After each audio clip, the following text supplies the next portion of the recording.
Every video that I've seen so far of Katy Perry's tour, I can't tell if it looks like a good show or if it looks like a really shit show, and then I can't tell if it looks like it was expensive or if it was a really cheap production. Has the once unstoppable queen of candy-coated pop finally flown too close to the sun and burned up in real time? Stick around, because when you trace Katy Perry's lightning-fast launch back into the spotlight, every mile marker reads like a cosmic cautionary tale, and we're breaking down the crash landing beat by beat. A sudden liftoff and a rough re-entry. 2 short weeks. That's all the breathing room Katy left between a headline-grabbing joyride to the edge of space and opening night of a globe-trotting tour marketed as her artistic resurrection. She's not a real pop star. Anybody else see the choreography Katy Perry was doing on her Lifetime tour? Like, if the robot had too much rust. The Blue Origin stunt should have screamed boundless ambition. Instead, it screamed rushed reboot. Fans were still squinting at blurry setlist cards she tried to unveil mid-flight when the tour merch dropped overnight. Radio programmers whispered that the schedule looked more like a corporate sprint than a creative rollout. Meanwhile, her comeback album 143 debuted neither at the top nor the bottom of the charts. It hovered in the mushy middle, spawning memes that called it lukewarm like its own title. The shrug that greeted the record became the shaky launchpad for everything that followed. But that was merely ignition. Katy Perry just kicked off her Lifetime's World Tour in Mexico this week, and videos have gone viral all over social media with people picking apart her performance and being very, very critical. The real turbulence came as soon as the concept hit the stage. The Lifetime's concept that lost its signal. Picture the pitch deck. 8 levels. Fans scanning huge QR codes to vote which deep cuts should pop up next, and AI-generated panoramas swirling across 3-story LED walls. In a brainstorming session, it sounded revolutionary. Part concert, part open-world game. In the arena, it felt like an over-caffeinated PowerPoint that never fully rendered. The AI backdrops flickered between hyper-real and half-baked.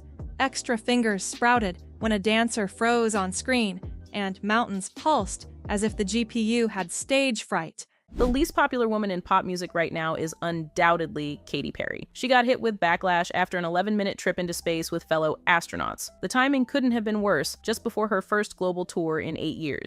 TikTok quickly christened the look Temu Gaga, the discount version you order online at 3 a.m. and regret in the morning. Even the Choose Your Adventure gimmick backfired. Entire sections of the crowd hunched over their phones, missing the actual song they'd just voted on. By show 3, the interactivity that promised empowerment was being panned as crowdsourced crisis management. And once the screens lost their wow factor, all eyes fell on the choreography. And that's where the internet had a field day. Viral choreo fails, rusty robot moves, and lip-sync slips. A single shaky clip can sink a reputation faster than a decade of polished music videos can rescue it. From the cheap seats, fans captured Katy's arms, jerking like a tin soldier running low on battery. Before the flight, Katy Perry said that she was going to put the ass in astronaut and was widely mocked for using her 3 minutes of weightlessness in space to promote the set list of the Lifetime's tour. Footage from the tour received various reactions, with people making fun of the choreography and saying that it's poorly rehearsed. One aerial segment, clearly modeled on Pink's high-wire theatrics, looked less Cirque du Soleil and more birthday party harness ride, with Katy dangling in mid-spin while pre-recorded vocals blasted at full lung power. The lag was so obvious that TikTok comment threads turned into live roast sessions.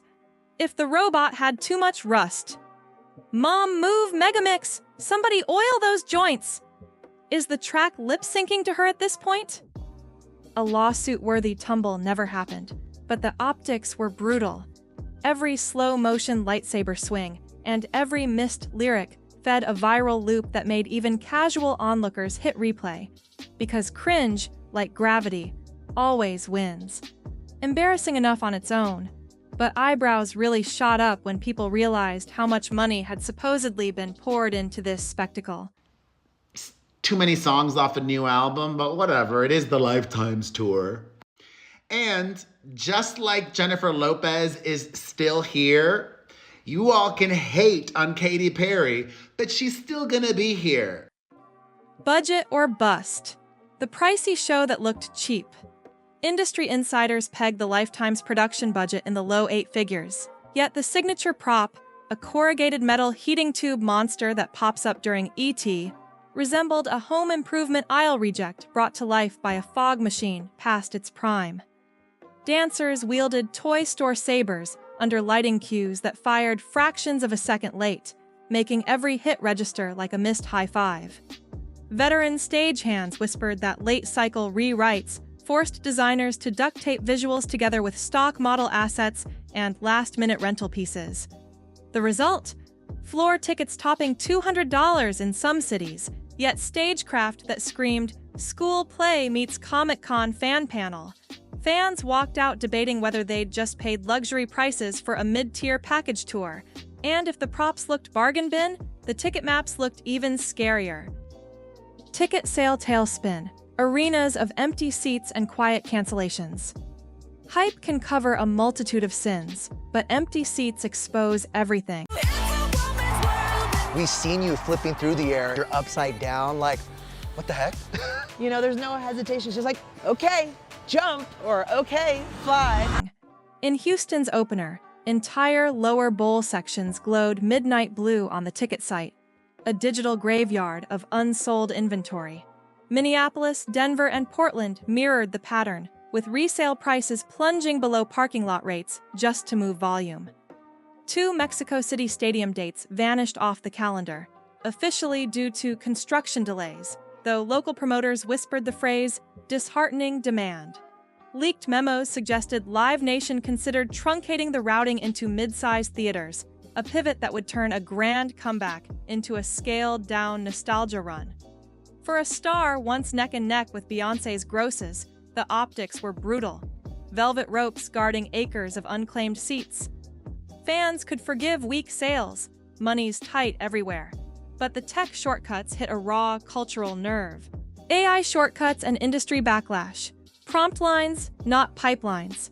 Hollywood unions are already bracing for AI disruptions. Over the sold-out crowd, spinning upside down, riding a giant butterfly. And this. If you want to go to space, no one's going to put limits on your dreams. Katy brought these 2 fans dressed in NASA suits on stage, cause They are dressed like my most current timeline. So when Katy's screens flashed digital extras suspiciously close to real dancers' likenesses, without any union credits rolling, Twitter raised pitchforks. Visual effects artists posted frame grabs dissecting every polygon error, dubbing the look beta build asset swap. One viral thread tallied how many practical jobs vanished when an algorithm spit out concept art in seconds. Hashtags like prompt lines not pipelines and hire humans not holograms trended for days. Suddenly, Lifetime's wasn't just a shaky tour, it was the poster child for AI cutting corners at the expense of struggling creatives. Every screen glitch became another receipt in a growing indictment. But controversy was baked in long before the first prompt was typed, thanks to a familiar and polarizing name. The Dr. Luke Shadow. Old allegations, new doubts. Reuniting with Dr. Luke, still dogged by decade-old assault accusations, split the fandom like a fault line. To some, his touch once minted unstoppable earworms. To others, the collaboration felt like an endorsement of everything wrong with the industry's power imbalances. Launch after launch after launch. more highlights, a sweet shout-out. My little Daisy dove. And fierce fashion with 7 next-level looks. This one lights up. It's the circuit board, you know? Yeah. This is when I fight the mainframe. Petition sites buzzed with thousands of signatures urging Katy to drop the doc or risk erasing the empathy she'd built over years of philanthropic gestures. As Kesha teased her own hard-won comeback, headlines framed Katy's choice as willful tone deafness. Each negative review of 143 carried a double edge. Not only was the music mid, critics said. It was morally bankrupt to boot. Public opinion was ripe for roasting, and fellow pop stars didn't hesitate to light the grill. Public roast and pop star comparisons, a masterclass in being outclassed. Beyoncé's Renaissance machine hums with Swiss watch precision. Taylor sprints treadmill miles before every Eras marathon. Even Harry Styles twirls feather boas with stamina to spare. Against that gold standard, Katy's winded two-step looked downright amateur. Camila Cabello's TikTok jab. Couldn't afford a space flight, so here's my tour poster. What fans in the arena didn't see? Katy's vocal warm-ups. And just how'd Katy pull off this moment? This is what I come up in, right there. It moves up and down and I fly kind of in it. Racked up millions of likes, turning petty shade into free promo for her own half-sold dates. Stan accounts pumped out side-by-side gifs, Pink belting upside down next to Katy swaying like a ceiling fan. By week 3, Katy Perry flop era had out-trended her official hashtag for 9 consecutive news cycles. Even late-night hosts piled on, with one quipping that the only thing lower than her sales numbers were her harness flips. Yet, buried beneath the drag fest was one strangely touching moment. Proof that the spark isn't entirely gone. The quiet song that still hits. Mid-set, Katy ditches the neon armor, straps on a battered acoustic, and strums "Thinking of You" under a lone spotlight. No lasers, no AI galaxies, just voice and guitar. In that pocket of stripped-back sincerity, the arena softens. Phones lift not to roast, but to record. It's a reminder of why people showed up in the first place. Beneath the space flights and supersized memes, there's still a songwriter who once ruled every car radio. Katy Perry has officially kicked off her Lifetimes tour, and it has brought in a lot of mixed reviews. A lot of people are saying that the tour looks very low budget, that Katy is lip-syncing, people are roasting her for the choreography, and even saying that this isn't the Katy Perry that they know and love. The hush lasts until the next bombastic level boots up, but it's enough to prove that art can shine when spectacle steps aside. Which brings us to the crossroads ahead. The fork in the road. Legacy icons thrive when they embrace nostalgia, own their scars, and invite the crowd to sing the hits louder than the track. Right now, Katy stands at a 3-way intersection. Double down on spectacle. Pour even more cash into bigger props, sharper dancers, and hope the fixes hit before the memes do. Scale back into intimacy. Scrap the AI noise. Lean on live vocals, and sell the tour as a campfire greatest hits reunion. Pause, regroup, relaunch, step away. Write a record that doesn't chase trends, and return when story and stagecraft finally sync. No algorithm can decide that path. Only the artist can. One thing's certain, pop doesn't give permanent seating. You either evolve, or the crowd scrolls on to the next spectacle. So drop your verdict in the comments. Is Lifetimes the final fizzle of a once bright star, or the messy midpoint before an overdue renaissance? And if you're brave enough to grab a ticket, I need boots on the ground intel, because from where we're watching, the Katy vs. Gravity saga is still hurtling toward a dramatic finale. Until next time, keep your playlists fresh, your takes even fresher, and remember, pop never sleeps, it just changes costumes. Cold open hook. Has the once unstoppable queen of candy-coated pop finally flown too close to the sun and burned up in real time? Stick around, because when you trace Katy Perry's lightning-fast launch back into the spotlight, every mile marker reads like a cosmic cautionary tale, and we're breaking down the crash landing beat by beat.